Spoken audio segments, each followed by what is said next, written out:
बच्चों हम last class में बात कर रहे थे इनकॉर्पोरेशन ऑफ सैटिरस वेरिएबल्स, और आज इसके बाद हमने बात करना है नेक्स्ट पॉइंट पर। लेकिन नेक्स्ट पॉइंट को कहीं ना कहीं क्लियर करने से पहले, समझाने से पहले, नोट कराने से पहले आपके सामने एक मैं समस्या रख रहा हूं। बेटा डिमांड कर्व के बारे में आप जानते हो कैसा होता है, हाँ या ना? बच्चे कह रहे हैं सर ये नया कहाँ है, ये पहले पढ़ा तो रखा है। डाउनवर्ड स्लोपिंग होता है। अब आपसे ये पूछा जा रहा है कि ये जो डाउनवर्ड स्लोपिंग क्यों होता है।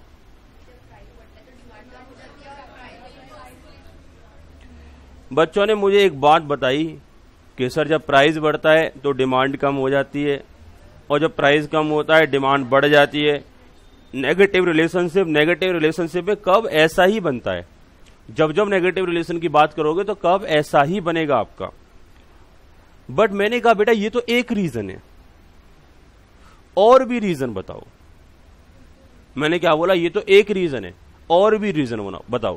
क्वेश्चन हमारा क्या बनने वाला है, why does individual demand curve और market demand curve slope downward. कुछ बता रहे हैं बेटा? हाँ बोलो। टेस्ट एंड प्रीफरेंस की वजह से हो सकता है, चलो बात कर लेंगे मुद्दे पर। मैंने आपसे क्या बोला बेटा, हमारा डिमांड कर्व का स्लोप डाउनवर्ड क्यों होता है। हम कह सकते हैं हमारा क्वेश्चन क्या है, नेगेटिव रिलेशनशिप क्यों होती है। वो सारे रीजंस बताओ। क्या आप सभी जानते हैं कि डिमांड कर्व का स्लोप डाउनवर्ड होता है, बट इन्होंने क्वेश्चन किया क्यों होता है। वो सारे कुछ केसेस, वो सारे रीजंस वन बाय वन करके हमें बता दो। एग्जाम में एक सीधा क्वेश्चन बन जाता है, demand curve slope downward due to the following reason, या due to the following reason except. तो वहां आपको उनमें से पॉइंट पहचानना होता है, इनमें से कौन सा ऐसा पॉइंट है जिसकी वजह से डाउनवर्ड स्लोपिंग होता है, और कौन सा ऐसा पॉइंट है जिसकी वजह से डाउनवर्ड स्लोपिंग नहीं होता। तो पहचान तो तभी पाओगे ना जब सारे केसेस डिस्कस कर लोगे। क्लियर? तो आज हम क्या डिस्कस करने वाले हैं कि डिमांड कर्व के बारे में सीखा, उसके एक्सेप्शंस के बारे में भी सीखा, लेकिन अभी हम ये डिस्कस करेंगे ये नेगेटिव रिलेशनशिप क्यों होती है, ये स्लोप डाउनवर्ड क्यों होता है, ये कॉन्वेक्स टू द ओरिजिन क्यों होता है। सबका एक ही आंसर है। एक आंसर आपने मुझे बता दिया, मैं उस पर बात करूंगा, और भी बहुत सारे आंसर्स यहां डिस्कस करेंगे, बहुत सारे पॉइंट डिस्कस करेंगे। नोट कर लें बेटा इसे। चलो क्वेश्चन नोट करते हैं। पॉइंट नंबर कौन सा रहेगा? पॉइंट नंबर रहेगा 7। 8 है क्या? 7 ही है ना। Why does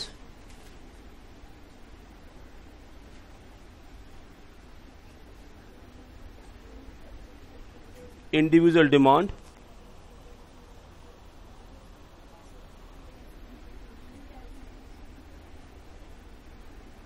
बेटा नोट कर लो, बातें मत करो, कोई बात नहीं। मैं जस्ट आपके माइंड में क्वेश्चन डाल रहा था तो जिससे आपका माइंड कुछ,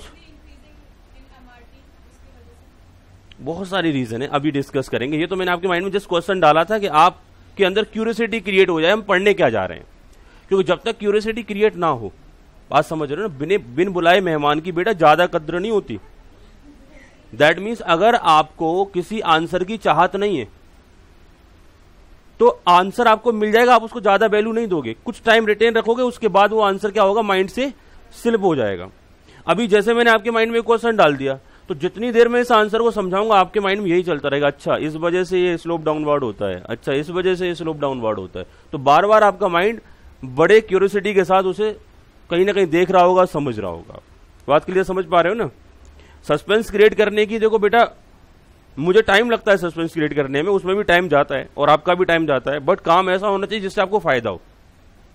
आपने एक मूवी के बारे में सुना होगा, बाहुबली 2 क्यों ज्यादा फेमस हुई थी आपको मालूम है? सस्पेंस।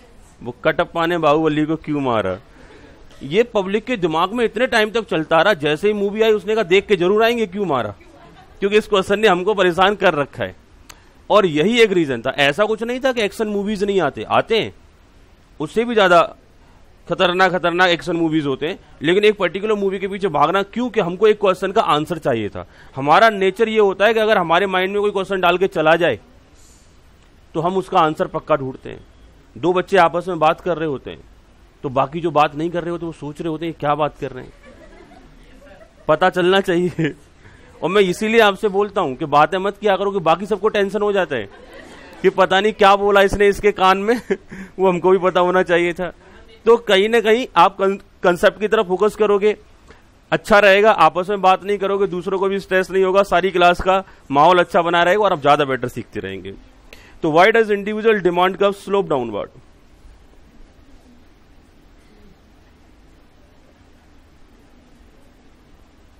स्लैश करके और लिख सकते हो, why does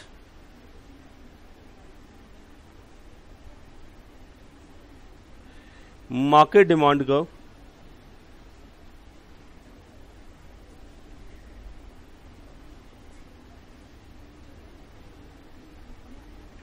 slope downward?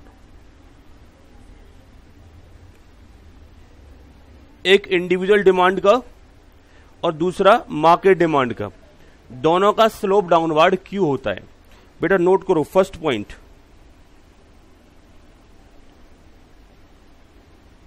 Inverse relationship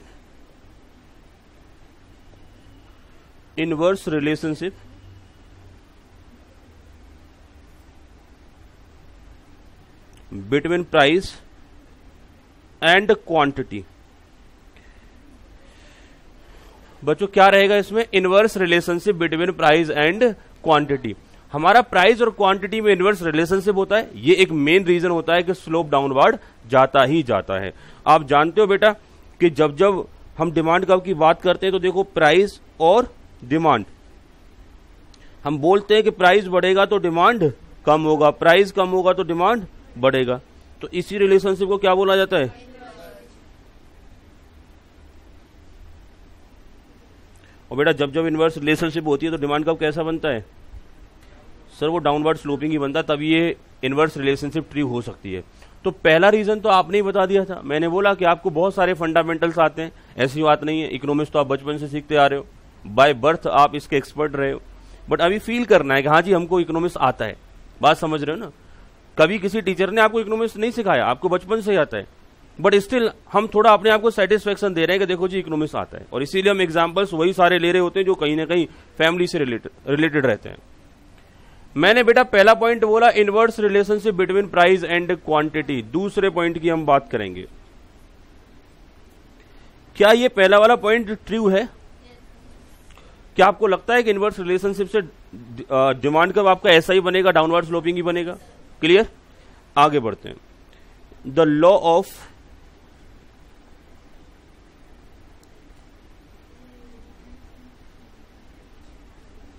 diminishing marginal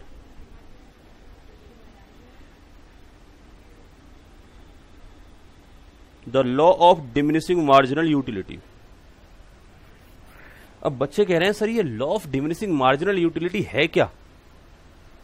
पहले इसे समझाओ बेटा। यूटिलिटी वर्ड आपको मैं समझाता हूं। यूटिलिटी का मतलब होता है सेटिस्फेक्शन, बड़ा सिंपल लैंग्वेज में। यूटिलिटी का मतलब क्या रहेगा? सेटिस्फेक्शन। और बेटा हमारा सेटिस्फेक्शन लेवल धीरे धीरे कम होता है, हम ये सभी जानते हैं। मान के चलो हम जब खाना खाने बैठते हैं तो पहली चपाती जितने एंजॉय के साथ खाते हैं, मुझे नहीं लगता लास्ट वाली भी उतने एंजॉय के साथ खाते हैं, हाँ या ना? कई बार तो ऐसा हो जाता है कि गलती से अगर रख भी ली, अब हाफ खाने के बाद समझ नहीं आ रहा होता इसे छोड़ें या खाएं, क्योंकि सेटिस्फेक्शन तो फुल हो चुका है। और कई बार वो नेगेटिव सेटिस्फेक्शन ही प्रोवाइड कर रही होती है, जैसे मदर फादर ने कहा कि रख लिया तो इसे खाओ, ठीक है, तो जबरदस्ती उसे खाना पड़ता है, कैसे खाना नहीं छोड़ते। तो दैट मीन्स हमारा जो फर्स्ट कमोडिटी था उसने काफी सेटिस्फेक्शन दिया, लेकिन लास्ट वाली कमोडिटी ने उतना ज्यादा सेटिस्फेक्शन नहीं दिया। बात क्लियर? कई बार अभी हम यहां पर बैठे हैं, हमको बड़ा इच्छा होता है कि गोलगप्पे खाने हैं बच्चों, ठीक है, लेकिन लेट्स सपोज हम किसी शादी समारोह में चले गए और वहां पर हमने काफी सारे गोलगप्पे कंज्यूम कर लिए या काफी सारा खाना खा लिया और चलने वाले थे, क्या दोबारा गोलगप्पों की तरफ देखोगे? बच्चे कहते हैं उस दिन तो कुछ भी इच्छा नहीं होता। बात समझ रहे हो ना? दैट मीन्स कमोडिटी कंज्यूम करने के बाद दोबारा हम उस कमोडिटी की तरफ उतने ज्यादा सेटिस्फेक्शन लेवल से नहीं देख पाते जितना फर्स्ट कमोडिटी को कंज्यूम करते टाइम पर देख रहे थे। मैं आपको एक प्रैक्टिकल एग्जांपल दे रहा हूं। बेटा चांदनी चौक के बारे में आपने सुना है? वह पराठे वाली गली है, पराठे बढ़िया मिलते उधर। चलो सभी पराठे खाने चले उधर। फिजिकली नहीं जाना, मेंटली पहुंचना है चांदनी चौक में, ठीक है। चांदनी चौक में मेंटली चलते हैं सारे के सारे बच्चे। अब हम वहां बैठ के पराठे खा रहे हैं, ठीक है। बेटा 5 मिनट के लिए फील कर लो जाता क्या है, कोई कंसेप्ट समझ आ जाएगा। ठीक है बच्चों, वहां हम बैठ के पराठे खा रहे, पहला पराठा खाया बहुत मजा आया, क्योंकि गली अच्छी है, पराठे बढ़िया बनते हैं और कहीं ना कहीं हमें बहुत ज्यादा सेटिस्फेक्शन मिला। लेकिन दूसरा पराठा खाएंगे, काफी बड़ा पराठा है, शायद उतना सेटिस्फेक्शन नहीं मिलेगा क्योंकि पेट भर जाएगा। लेकिन फिर भी उन्होंने फोर्स किया कि नहीं सर एक और खाइए, हमने एक और खा लिया, अब हमारा पेट कंप्लीट भर चुका है। हमने पर पराठा 200 रुपये पे किया था उसे। एज्यूम कर लेते हैं, एज्यूम करने में जाता है क्या है, कुछ ऐसा ही रेट चल रहा होगा। बेटा 200 रुपीज पर पराठा हमने पे कर दिया उनको। अब क्या करें, अगले पराठे के लिए वो हमसे फोर्स कर रहा है कि सर चौथा भी कंज्यूम कर ही लो, लेकिन पेट में तो जगह है नहीं। हमने कहा अब नहीं, अब हम पराठे कंज्यूम नहीं कर सकते। उसने कहा एक काम करो सर, 200 रुपये में मत कंज्यूम करो, 180 रुपये में ही खा लो। हमने कहा पेट से बाहर थोड़ी ना खा लेंगे। वो नहीं, उसने बोला कि 160 में ही कंज्यूम कर लो। 160, 150, 140, 100 पर आ गया वो। हमने कहा नहीं जी हम नहीं खा सकते, हमारा पेट भरा हुआ, हम तो जा रहे हैं। उसने कहा बन चुका है, अब इसे 50 रुपये में ही ले लो। हमने क्यों ले ले 50 रुपये में? बोला 20 रुपये में ले लो। बेटा वो 20 रुपये पर आ चुका है, मेरी बात ध्यान से सुनना। बच्चों ने बोला कि पैक करवा लेते, या हम खा के जा रहे हैं, घर पर एहसान मार देंगे कि देखो आपके लिए 200 रुपये का पराठा पैक करा के लाए। मैंने आपसे खुद जब कंज्यूम करने के लिए बोला था, आपने मना कर दिया था 200 रुपये में, आपने 160 में मना कर दिया, 170 में मना कर दिया। लेकिन जैसे ही बात आई 20 रुपये की, आपने कहा किसे पैक करवा लो। दैट मीन्स उस कमोडिटी में जो चौथा पराठा था उसमें इतना सेटिस्फेक्शन लेवल नहीं था कि 200 रुपये पे करते, लेकिन प्राइस लेवल अगर कम हो जाए तो उसका डिमांड बन रहा था। दैट मीन्स यहां पर भी ये रिलेशनशिप ट्रू हो रहा है कि कई बार जब हमारा डिमिनिशिंग मार्जिनल यूटिलिटी की वजह से सेटिस्फेक्शन लेवल डाउन होता है तो हम सेम प्राइस पर परचेज नहीं करते, लेकिन अगर कोई प्राइस कम कर दे तो हम क्या कर लेते हैं, उस कमोडिटी की डिमांड बन जाती है, उसे परचेज कर लेते हैं। और क्या ये नेगेटिव रिलेशनशिप हो गया बेटा? हाँ या ना? कोई दिक्कत रहेगा यहां तक? मैंने यहां पर आपको जो कंसेप्ट समझाया, that means law of diminishing marginal utility. इसकी वजह से होता क्या है, हमारी जैसे जैसे मार्जिनल यूटिलिटी गिरती है हम ज्यादा प्राइस पे करने के लिए तैयार नहीं होते। लेकिन अगर हम कम प्राइस पे कर दें, कम प्राइस पर अगर कोई देने को तैयार हो जाता है तो हमारी डिमांड बन जाती है। तो इसी को थोड़ा सा नोट कर लें बेटा। चलो, इन case of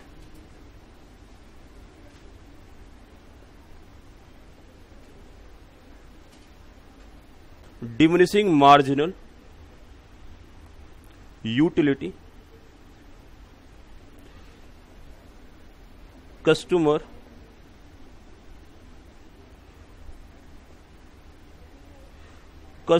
don't want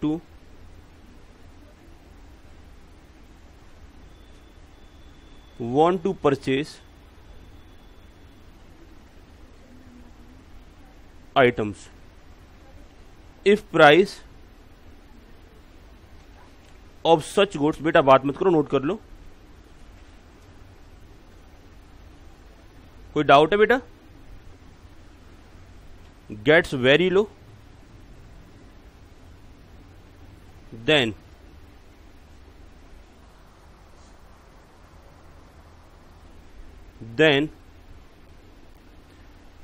it can be demanded.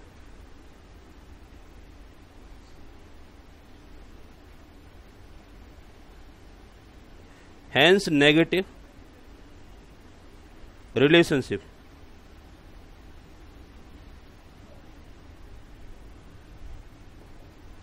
So curve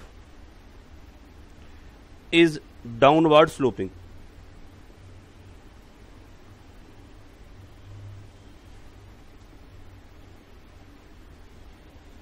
so curve is downward sloping. बेटा हमने बोला कि प्राइस कम होने पर हम परचेज कर रहे हैं तो नेगेटिव रिलेशनशिप हो गया, जब जब नेगेटिव रिलेशन होगा तो कब कैसा हो जाएगा, डाउनवर्ड स्लोपिंग हो जाएगा। कोई दिक्कत रहेगी यहां तक बच्चों? हाँ बेटा देखो, नेगेटिव रिलेशनशिप हर केस में आएगा, inverse relationship each and every case में वही पहुंचेंगे। लेकिन एक बार हमने बोला प्राइस और कहीं ना कहीं डिमांड के बीच में इनवर्स रिलेशनशिप होता है, डायरेक्ट बोल दिया एक कॉज। दूसरा हमने बोल दिया डिमिनिशिंग मार्जिनल यूटिलिटी की वजह से भी इनवर्स रिलेशनशिप बन जाता है। हर एक सर्कमस्टांसेस की वजह से जहां जहां इनवर्स रिलेशनशिप बनेगा वही इसका कॉज है। बात समझ रहे हो ना?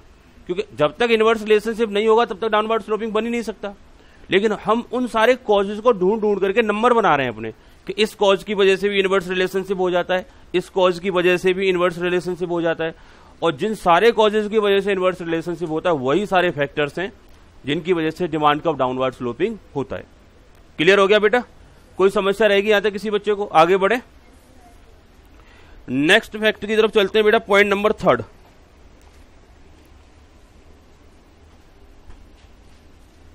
Substitution effect.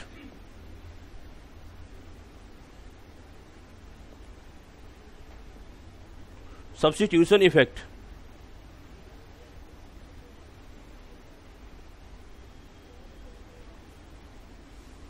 बेटा, ये सब्स्टिट्यूशन इफेक्ट क्या होता है जरा इसे एक बार समझने का प्रयास करते हैं। आपने जाना होगा बेटा, एक तो कॉम्प्लीमेंट्री गुड्स होता है, दूसरा होता है सब्स्टिट्यूट। जब हम कॉम्प्लीमेंट्री गुड्स की बात करते हैं तो ऐसा गुड्स जो दूसरे गुड्स के साथ यूज किया जाता है, साइमल्टेनियसली यूज किया जाता है। जैसे हम बात करेंगे चाय के साथ बिस्किट लेंगे, चाय के साथ नमकीन लेंगे, तो ये बेटा क्या हो गया? कॉम्प्लीमेंट्री, कि बिना नमकीन और बिस्किट के चाय का कॉम्बो नहीं बनेगा। कोल्ड ड्रिंक के साथ नमकीन लेना एक बेटर कॉम्बो होता है। साथ ही साथ में बाइक के साथ पेट्रोल, बिना पेट्रोल के बाइक नहीं चल सकता, दैट इज द कॉम्प्लीमेंट्री। अभी हम सब्स्टिट्यूट की बात कर लेते हैं, चाय या फिर कॉफी, दोनों में से किसी एक का सिलेक्शन होगा, दोनों का सिलेक्शन कभी भी नहीं होगा। तो ऐसा गुड्स जो दूसरे गुड्स की जगह पर यूज होता है that is known as substitute. और सब्स्टिट्यूशन इफेक्ट की वजह से भी कई बार इनवर्स रिलेशनशिप बन जाती है। बात समझ रहे हो ना? मैंने क्या बोला, अगर आपके चाय के प्राइस बहुत ज्यादा बढ़ जाएं, चाय के प्राइस बहुत ज्यादा बढ़ जाएं, क्या चाय की डिमांड डाउन होगी या नहीं होगी? बच्चे कह रहे हैं चाय छोड़ के कॉफी पीना स्टार्ट कर देंगे। अगर चाय का प्याला 3 लाख रुपए में पड़ेगा, ठीक है, तो फिर चाय नहीं पिएंगे, फिर क्या पिएंगे? कॉफी पिएंगे, जो सस्ता पड़ेगा उसे पिएंगे। लेकिन कुछ ऐसी कमोडिटीज होती हैं बेटा, ध्यान से सुनो, कुछ ऐसी कमोडिटीज होती हैं जिनके सब्स्टिट्यूट होते ही नहीं है। दैट पर्टिकुलर कमोडिटी हमको प्राइस बढ़ने पर भी परचेज करना पड़ता है, खरीदना पड़ता है। जैसे हम कैंसर मेडिसिन की बात कर लेते हैं। अब बेटा उसका कोई सब्स्टिट्यूट अवेलेबल नहीं है, अगर हमको लगता है कि यही मेडिसिन है और कितना भी महंगा क्यों ना हो तो उसे लेना पड़ेगा, क्योंकि अगर सब्स्टिट्यूट होता तो हम उसकी तरफ मूव कर जाते। लेट्स सपोज कहीं ना कहीं जब हम एलोपैथिक में ट्रीटमेंट करा रहे हैं, दैट पर्टिकुलर ट्रीटमेंट बनता है उसी डिसीजेस का 50 लाख रुपए का, और आयुर्वेदिक में अगर उसका ट्रीटमेंट 5,000 रुपए में होगा तो हम एलोपैथिक में जाएंगे? हम तो आयुर्वेदिक में चले जाएंगे, क्योंकि हमको तो अपना प्रॉब्लम ठीक करना है ना। तो अगर सब्स्टिट्यूट अवेलेबल होगा तो हम सस्ते की तरफ मूव हो जाएंगे, तो प्राइस बढ़ने पर उस पर्टिकुलर प्रोडक्ट की डिमांड कम हो जाएगी। मैं आपसे कहता हूं जिस पर्टिकुलर प्रोडक्ट का सब्स्टिट्यूट होता है वहां नेगेटिव रिलेशनशिप बन जाता है, लेकिन जिसका सब्स्टिट्यूट नहीं होता वहां नेगेटिव रिलेशन बनना बहुत मुश्किल काम हो जाता है। मैंने आपसे बात किया, मैं चाय और कॉफी की बात कर रहा था। चाय के प्राइस बढ़ेंगे बहुत ज्यादा, चाय की डिमांड डाउन होगी या नहीं होगी? कुछ तो पीना ही छोड़ देंगे, कुछ लोग पिएंगे तो कॉफी पी लेंगे, बात क्लियर। कुछ लोग दूध को गर्म करके चीनी डाल करके उसी को फील कर लेंगे, हाँ या ना, बॉर्नवीटा मिला लेंगे उसमें, चाय जैसा ही बन जाएगा।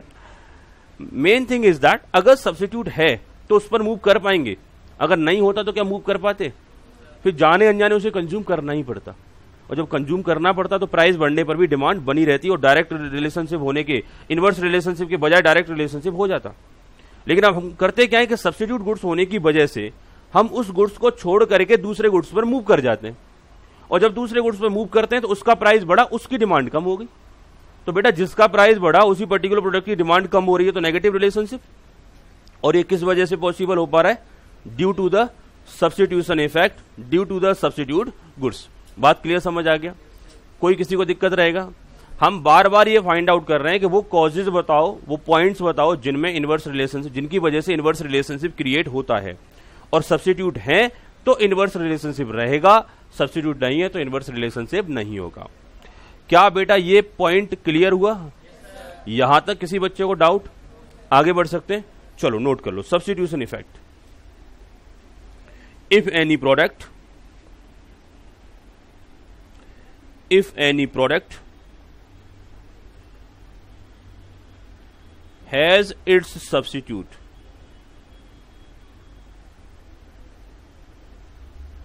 then in case of rise in price of that product,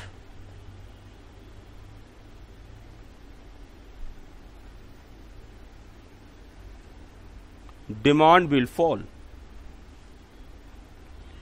Hence, inverse relationship.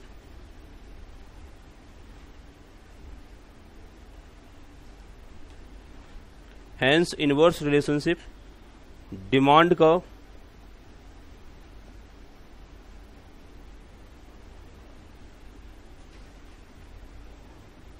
downward sloping.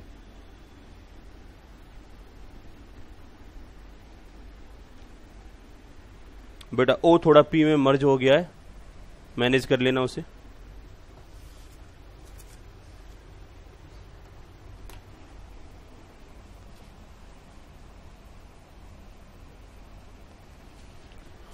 आगे बढ़े बच्चों।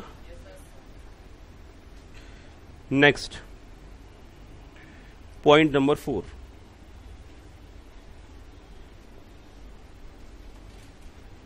Income effect.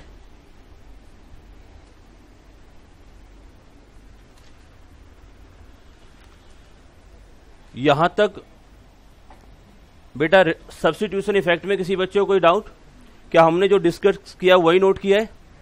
हमने बोला if any product has its substitute then in case of rise in price of that product demand will fall, क्योंकि हम उस product को छोड़ करके कहां शिफ्ट हो जाएंगे? उसके सब्स्टिट्यूट पर। हैंस इनवर्स रिलेशनशिप हो गया, क्योंकि प्राइस बढ़ने पर उसका डिमांड डाउन हो रहा है, और जब इनवर्स रिलेशनशिप होगा तो डिमांड कब कैसा होगा? Downward sloping. और हम इसी क्वेश्चन का आंसर ढूंढ रहे थे। ईच एंड एवरी केस में डिमांड कब हमारा कैसा बनना चाहिए? Downward sloping. कोई दिक्कत रहेगा? आगे बढ़े, इनकम इफेक्ट। बच्चों कभी बाजार जाते हो अपने पेरेंट्स के कहने पर? ठीक है, लेट सपोज आप मार्केट गए और मार्केट से आपको सब्जी परचेज करने के लिए भेजा गया। क्या परचेज करके लाओगे? प्याज परचेज करा दें आपसे? टमाटर, प्याज ऐसे आइटम परचेज करा देते हैं। बच्चों आपको 20 रुपए दिए गए, 20 रुपीज दिए गए, और आपसे बोला जाओ बेटा 1 किलो प्याज परचेज करके लाओ। अब आप झूमते हुए मंडी में जा रहे हैं। आप जाना नहीं चाहते थे लेकिन जाना पड़ रहा है, क्योंकि कई बार ऐसी जगह पर हम नहीं जाते। लेकिन हम पहुंचे बेटा 20 रुपए लेकर के, और वहां पर प्याज चल रहा था 1 रुपए पर केजी। घर वालों ने 20 रुपए दिए थे, बोला 1 किलो आएगा 20 रुपए में, लेके आ जाना। आपने सोचा कि ये तो बहुत कम प्राइस का आ रहा है, और ये डेली डेली का नाटक है, डेली 1 किलो प्याज लेने आना पड़ता है, फिर जाना पड़ता है। उससे बोला भैया एक काम करो, आज तुम 20 किलो करो, ठीक है, सस्ता मिल रहा है। बच्चों 20 रुपए में जब 20 किलो आ सकता है, मतलब उसका प्राइस डाउन हुआ, तो आपका सेविंग हो गया, आपका income level as compare to price बढ़ गया, और एट दैट टाइम आप उस एक्सेस मनी को यूटिलाइज कर पाओगे एक्सेस परचेज में। यानी प्राइस डाउन हुआ, इस वजह से आपका सेविंग हुआ, उसी सेविंग से प्रोडक्ट को फर्दर और परचेज कर पा रहे हो। और न केवल आप बेटा ऐसा प्याज में करोगे, बल्कि हर एक आइटम में करते हो। घर से पैसे लेके कपड़े लेने पहुंचे, घर वालों ने आपको 1000 रुपए दिए, जाओ एक जोड़ा कपड़ा परचेज करके लेके आ जाओ, एक टी शर्ट पैंट परचेज करके लेके आ जाओ। उस दिन दुकानदार के यहां पर सेलिब्रेशन था, उसकी एनिवर्सरी थी, उसने कहा आज सब कुछ 50% रेट पर मिलेगा। यानी 1000 रुपए वाले कपड़े 500 रुपए मिल रहे हैं, आपने कहा मौका मिल गया 2 लेके चलते हैं। पैसे तो उतने ही मिले ना, यस या नो? तो जब जब हमारा इनकम लेवल प्राइस डाउन होने की वजह से हमारा इनकम लेवल इन जनरल बढ़ जाता है, क्योंकि इन जनरल प्राइस डाउन हुए, हमारा सेविंग इन जनरल बढ़ा, तो एज कंपेयर टू प्राइस हमारा इनकम लेवल ज्यादा दिख रहा है। दैट मीन्स हम ज्यादा परचेज कर पाने की कैपेबिलिटी में होते हैं। तो बेटा प्राइस डाउन हो रहा है, ज्यादा परचेज कर पाने की कैपेबिलिटी में, ज्यादा डिमांड कर पाने की कैपेबिलिटी में, तो कैसा रिलेशनशिप दिख रहा है? Inverse relationship. जहां प्राइस कम होने पर डिमांड बन जाए, वही क्या बन जाता है बेटा? Inverse relationship.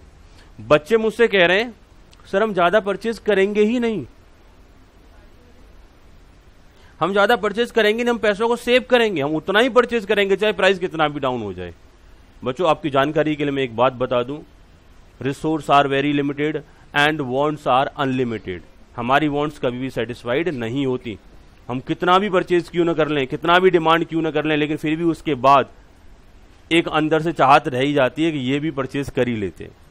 आप 50 जोड़ी कपड़े खरीद के ला रहे होंगे ना, तो भी लग रहा होगा कि 2-4 और खरीद लेते, ठीक है, क्योंकि अंदर से चाहत खत्म नहीं हुई ना, क्योंकि डिमांड्स हमारी बेसिकली जो हमारी कह सकते हैं कि जो वांट सेटिस्फाइंग पावर है, उसको सेटिस्फाइज करने के लिए हमारे पास रिसोर्स काफी स्कार्स हैं और हम कभी भी सेटिस्फाइड नहीं होते। हमारी वांट्स क्या है बच्चों?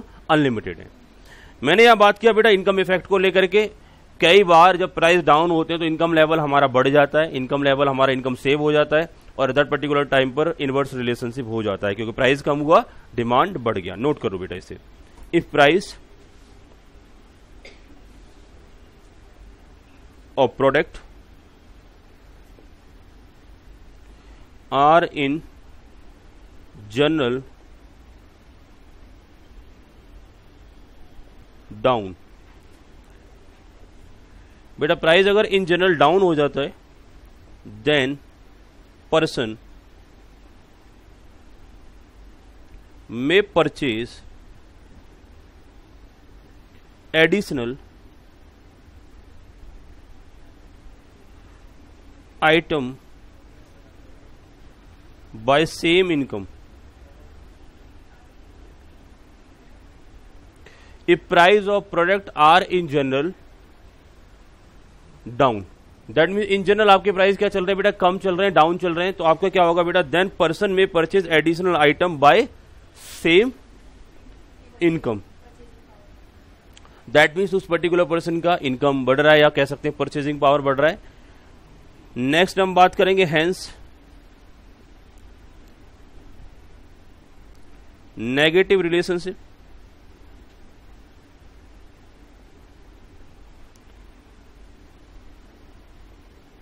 Curve downward sloping, curve downward sloping.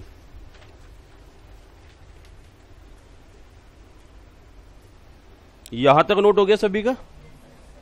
कोई दिक्कत रहेगा क्या? इनकम इफेक्ट की वजह से क्या कर्व डाउनवर्ड स्लोपिंग हो सकता है? बिल्कुल हो सकता है।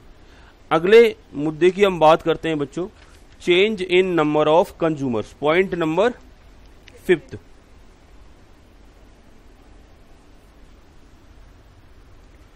Change in number of consumer.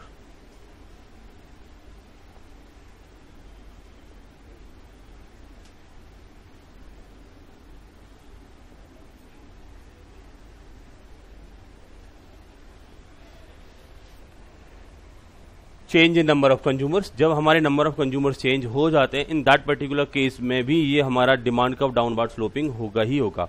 Sir ये कैसे पॉसिबल है? मैंने अगेन आपको बात करनी है कि जब जब किसी प्रोडक्ट के प्राइस कम होते हैं तो वही प्रोडक्ट बहुत सारे पर्सन्स के बजट में आ जाता है। बच्चों एप्पल का आईफोन अभी कोचिंग क्लास से निकलते ही आप परचेज कर पाओगे? बोलो बच्चों, नहीं ना। लेकिन सीढ़ियों से जैसे ही निकल के गली में पहुंचे, बाहर शोर मच रहा था कि आईफोन मिल रहा है 5 रुपए में, आईफोन मिल रहा है 5 रुपए में। क्या सारे बच्चे परचेज कर पाओगे? आपने कहा कोई दिक्कत वाली बात नहीं, आईफोन तो आईफोन ही होता है और कहीं ना कहीं एक फोन का काम करेगा, और वो भी 5 रुपए में मिल रहा है। आज क्या हो गया ऐसा? इवन तो मुझे लगता है सब एक दूसरे से अगर बाई चांस पैसे ना भी हुए, कोई आसपास ही रहता होगा, ऐसे ही आ गया हो घर से बिना पर्स लिए, तो दूसरे से पैसे ले लेगा, जरा देना आज 5 रुपए, कल ही अभी ला के देता हूँ तुम्हें, पर आईफोन अभी परचेज कर लेता हूँ। बात क्लियर? बच्चे कहना 2-3 ले लेंगे। तो जैसे बेटा प्राइस डाउन होते हैं तो बहुत सारे लोगों के बजट में आता है, तो नंबर ऑफ कंज्यूमर चेंज हो जाते हैं, नंबर ऑफ कंज्यूमर्स बहुत बढ़ जाते हैं। जैसे जियो का सिम जब फ्री में बटा था, बात समझ रहे हो ना, तो जिनको जरूरत भी नहीं थी वो भी जियो का। पहली बार लाइफ में ऐसा हुआ कि सिम की वजह से मोबाइल खरीदा जा रहा है 4G। लोग मोबाइल खरीदते फिर उसमें सिम डलवाते हैं, लेकिन इस बार ऐसा हुआ सिम तो परचेज कर लिया, पता चला 4G फोन नहीं है हमारे पास, और हमको मालूम था कि इसका नेट किस में खरीद चलेगा, 4G फोन में ही चलेगा। तो सिम की वजह से पहली बार फोन परचेज किया गया। जनरली पहले ये होता था फोन परचेज किया, उसके बाद हम कहीं ना कहीं सिम परचेज करेंगे। तो मैंने अगेन आपसे बोला जब जब प्राइस डाउन होते हैं तो अकॉर्डिंगली बहुत सारे कंज्यूमर्स की वो बजट में आ जाता है दैट पर्टिकुलर प्रोडक्ट, और उसकी डिमांड बहुत बढ़ जाती है। ये एक रीजन होता है change in the number of consumers. तो हमने पॉइंट नंबर 5 में बात करा बेटा change in the number of consumers, ये कहीं ना कहीं रिलेशनशिप को ट्रू कर देगा। रिलेशनशिप क्या रहेगी हमारा, प्राइस बढ़ता है तो डिमांड कम हो जाएगी, और प्राइस जब कम होगा तो डिमांड बहुत ज्यादा बढ़ जाएगी। तो जब ये रिलेशनशिप ट्रू हो जाएगा तो हम कह पाएंगे डिमांड कब कैसा बनेगा, डाउनवर्ड स्लोपिंग। इनवर्स रिलेशनशिप यहां पर रहेगा ही रहेगा। नोट करो यहां पर,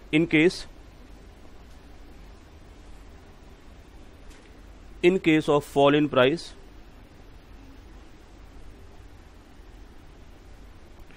product is purchased by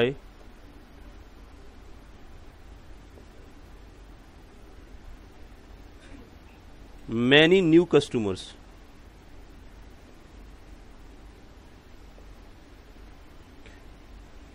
hence demand rise।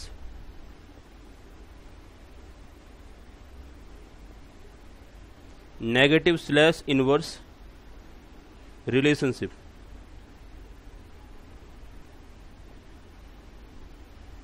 इसी को नेगेटिव बोलेंगे या बेटा इसी को इनवर्स रिलेशनशिप बोलेंगे। डिमांड कब,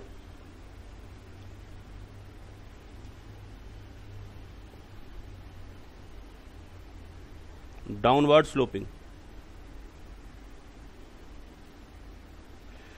डिमांड कब, डाउनवर्ड स्लोपिंग।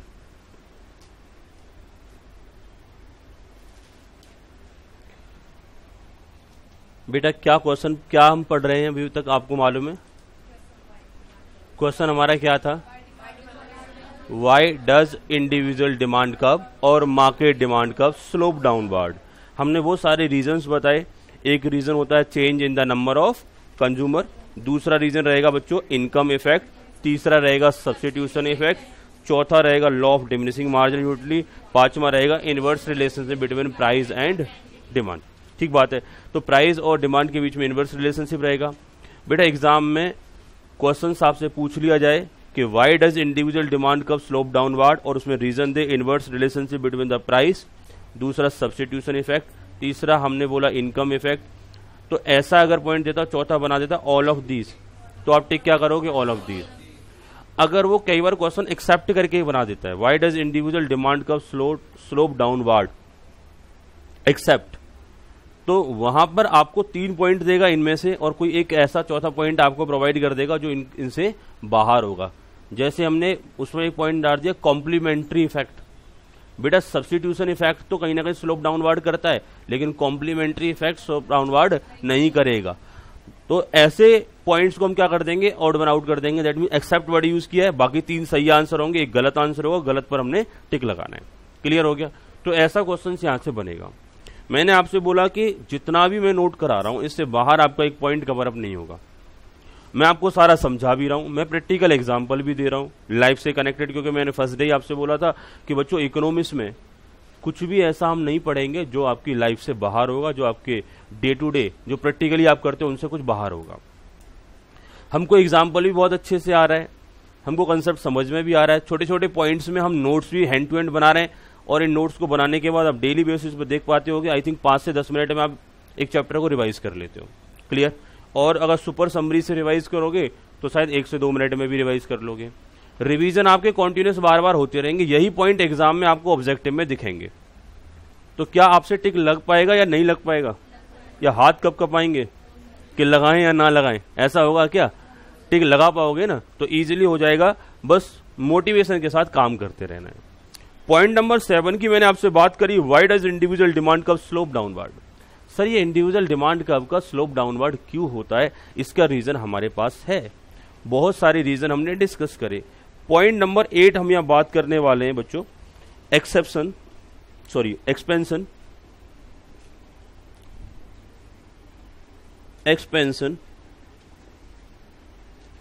एंड कॉन्ट्रैक्शन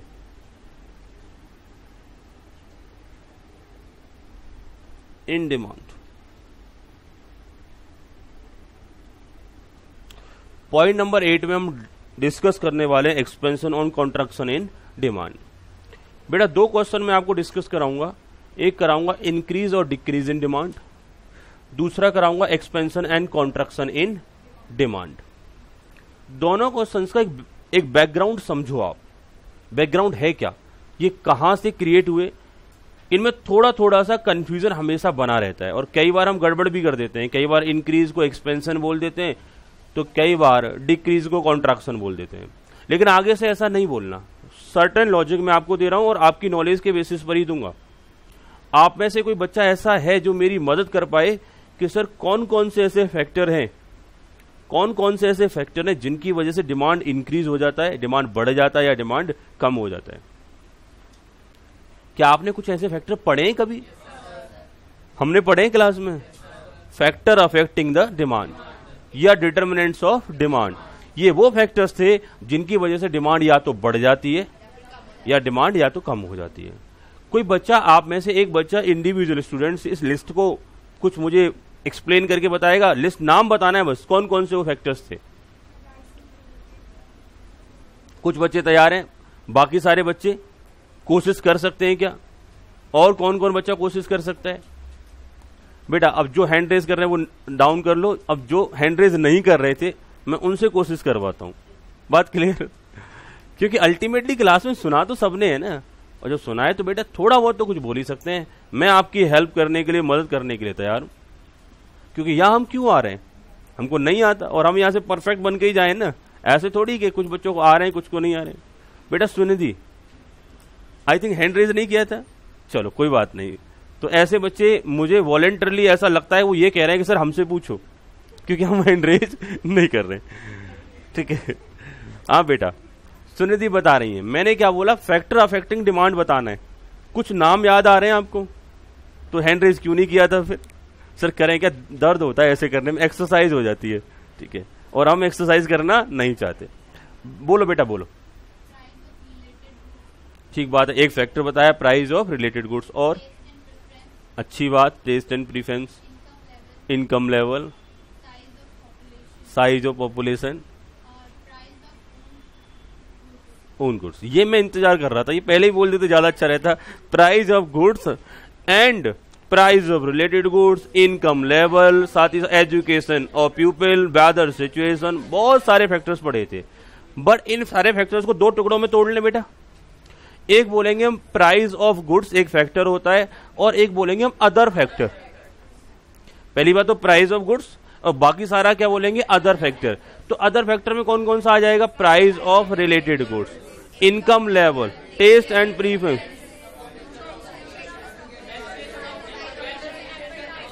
बहुत सारे फैक्टर, बहुत सारे फैक्टर। दैट मीन्स हम बात कर रहे थे प्राइस ऑफ गुड्स एक फैक्टर हो गया, और बाकी जितने भी फैक्टर थे सबको रख दिया अदर कैटेगरी में। मेरी बात ध्यान से सुनना बेटा, जब जब एक्सपेंशन और कॉन्ट्रैक्शन होगा, डिमांड बढ़ेगा या डिमांड कम होगा, किसकी वजह से? प्राइस की वजह से। जब प्राइस की वजह से डिमांड बढ़ जाए या कम हो जाए तो that is known as expansion या कॉन्ट्रैक्शन। और प्राइस के अलावा किसी अदर फैक्टर की वजह से डिमांड बढ़ जाए या कम हो जाए, that is known as increase और डिक्रीज इन डिमांड। क्या इतना कहना आपके लिए मुश्किल होगा? आप जानते हो डिटर्मिनेंट्स ऑफ डिमांड किसे बोला जाता है? वो ऐसे फैक्टर होते हैं जिनकी वजह से डिमांड या तो बढ़ता है या कम होता है। लेकिन उनमें से भी एक फैक्टर सिर्फ प्राइस है, और बाकी सारे फैक्टर को हम बोलते हैं अदर फैक्टर। तो प्राइस की वजह से डिमांड इंक्रीज हो रहा है या डिक्रीज हो रहा है, that is known as expansion and contraction, only price की वजह से। और अगर प्राइस को छोड़ करके किसी अदर फैक्टर की वजह से डिमांड बढ़ता है या कम होता है, तो उसे क्या बोला जाएगा? इंक्रीज या decrease in demand. Basic concept clear हो गया? अब कभी कंफ्यूज रहोगे, आपसे कोई बोलेगा इंक्रीज इन डिमांड, तो आपके माइंड में क्या चल रहा होगा? ये प्राइस नहीं है, किसी अदर फैक्टर की वजह से डिमांड बढ़ रही है। डिमांड तो बढ़ रही है लेकिन किसी अदर फैक्टर की वजह से। आपसे कोई बोलता है डिक्रीज इन डिमांड, आप क्या बोलोगे? प्राइस नहीं, किसी अदर फैक्टर की वजह से डिमांड डिक्रीज हो रही है। आपसे बोला जाता है एक्सपेंशन इन डिमांड। एक्सपेंशन का मतलब बेटा फैलाव, बढ़ रहा है। जब जब एक्सपेंशन हो रहा है इसका मतलब बढ़ ही रहा है, लेकिन डिमांड बढ़ रहा है किस वजह से? प्राइस की वजह से। और कॉन्ट्रैक्शन मतलब वो सिकुड़ रहे, दैट मीन डिमांड कम हो रहा है, किसकी वजह से?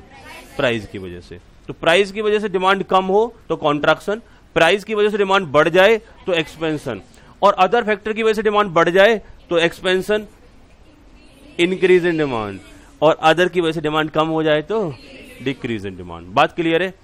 आंसर दे पाओगे? तो यही सारा हमें डिस्कस करना एक्सपेंशन और कॉन्ट्रैक्शन में। नोट कर ले बेटा। also known as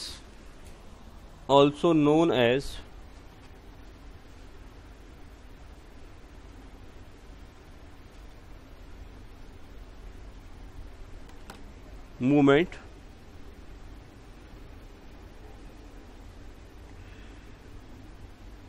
along with demand curve, या फिर चेंज इन क्वांटिटी डिमांडेड। बेटा इसका जो नाम मेंशन करा रहा हूं मैं ब्रैकेट में, इससे भी क्वेश्चन बनता है। एक्सपेंशन और कॉन्ट्रैक्शन को movement along with demand curve भी बोला जाता है, या चेंज इन क्वांटिटी डिमांडेड भी बोला जाता है। बात clear? White sound, focus on this, ठीक है। Expansion and contraction in demand, मैंने आपसे क्या बोला था? Expansion and contraction in demand को नेम वाइज भी क्वेश्चन आपसे किया जा सकता है। इसी को क्या बोला जाता है? Movement along with demand curve और चेंज इन क्वांटिटी डिमांडेड। चलो इसमें आगे नोट कर लो, एक्सपेंशन का मीनिंग क्या रहेगा? Demand increase due to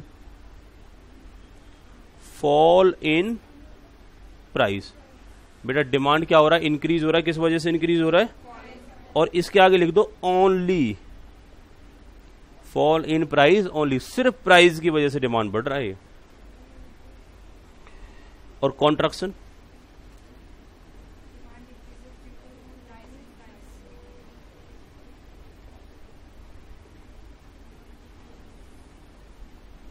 decrease due to rise या इंक्रीज इन प्राइस। और प्राइस के साथ साथ बेटा ओनली जरूर लिखना, due to price only. Price की वजह से जब जब हमारा डिमांड क्या हो जाए? डिक्रीज हो जाए, तो उसे क्या बोलेंगे? कॉन्ट्रैक्शन। और जब प्राइस की वजह से डिमांड इंक्रीज हो जाए तो उसे क्या बोला जाता है? एक्सपेंशन। बात क्लियर है? देखो बेटा एक डिमांड कर्व बना के दिखाऊं बेटा आपको मैं। ये एक्स एक्सिस या बाई एक्सिस? ये by axis, zero origin, demand curve downward sloping बना लेते हैं एक। बच्चों ने कहा सर ये प्राइस चल रहा है आपका ऑन एन एवरेज, एक 10 रुपए का प्राइस चल रहा है, इस पर डिमांड चल रहा है 1000 यूनिट्स का। प्राइस को कम कर लेते हैं, 5 रुपए कर लेते हैं, और यहां पर ऑन एन एवरेज 2000 यूनिट का डिमांड हो जाता है। और प्राइस को बढ़ा लेते हैं, 15 के अप्रोक्स कर लेते हैं, और यहां डिमांड गिर जाएगा अप्रोक्स 800 यूनिट। यानी प्राइस जब बढ़ के 15 पे गया तो डिमांड आपका क्या हो गया बच्चों? कम हो गया। और प्राइस जब कम होके आ रहा था तो डिमांड क्या हो रहा था? बढ़ रहा था। तो बेटा जैसे ही ये प्राइस कम होने की वजह से डिमांड बढ़ा, इसे क्या बोलेंगे बच्चों? और जब आपका प्राइस बढ़ने की वजह से ये जो डिमांड कम हुआ है, 1000 से 800 पर आए, यही क्या हो जाएगा बेटा?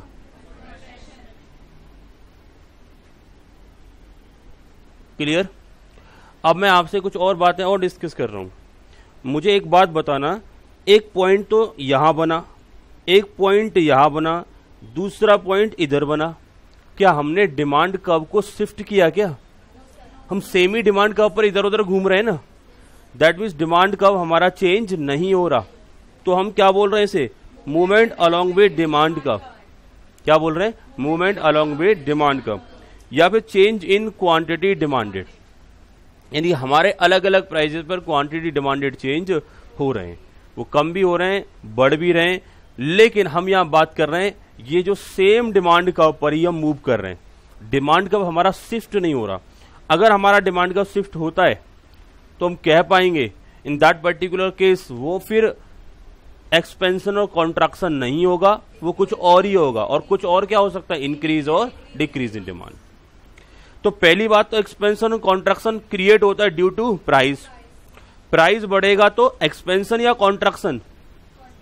प्राइस बढ़ेगा तो कॉन्ट्रैक्शन, और प्राइस कम होगा तो एक्सपेंशन। और हमने यही बात बोला कि जब ये इंपैक्ट पड़ता है तो ओनली और ओनली किसकी वजह से इंपैक्ट पड़ता है? प्राइस की वजह से। क्लियर हो गया सभी को? कोई यहां तक दिक्कत? आगे बढ़े। Point number 9। Point number 9, increase और decrease in demand,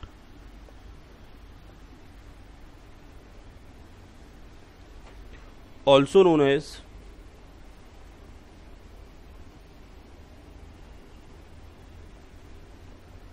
shift in demand curve, also known as shift in demand curve या change in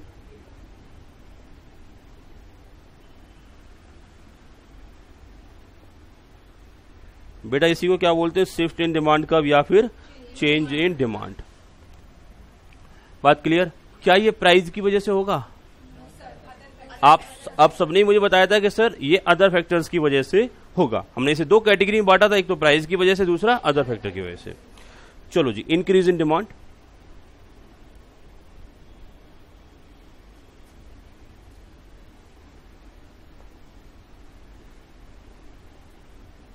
demand rises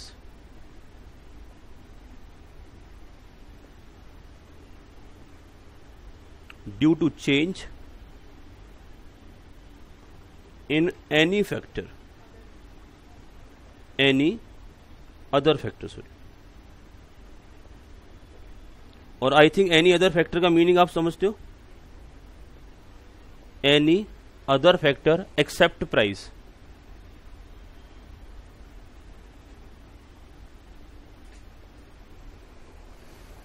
price को छोड़ करके किसी भी अदर फैक्टर की वजह से हमारा जब जब इंक्रीज बढ़ेगा तो that means increase in demand बोला जाएगा। दूसरा decrease in demand,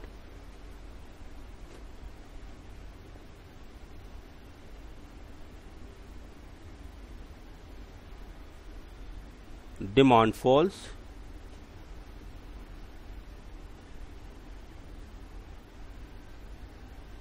due to change in any factor. बात एक ही बात है, any factor other than price. Demand क्या कर रही है बेटा? फॉल कर रही है due to change in any factor other than price. Price को छोड़ करके किसी अदर फैक्टर की वजह से आपकी डिमांड फॉल करती है तो डिक्रीज इन डिमांड। और यहां इनका कहना है डिमांड बढ़ती है किसी भी फैक्टर की वजह से एक्सेप्ट प्राइस, तो अल्टीमेटली उसे क्या बोला जाएगा? Increase in demand. क्लियर हो गया? चलो अब हम बात कर लेते हैं, डायग्राम बना करके थोड़ा इसे समझ लेते हैं। सर ये रिलेशनशिप कैसे इंपैक्ट डाल रहा होता है? Y axis, X axis, zero, origin. Demand curve बना दूं बेटा मैं आपको? बच्चों ने कहा ठीक है सर। यहां देखो 5 रुपए, 10 रुपए, 15 रुपए, 20 रुपए, 5, 10, 15, 20 ये हमारे प्राइसेस हैं।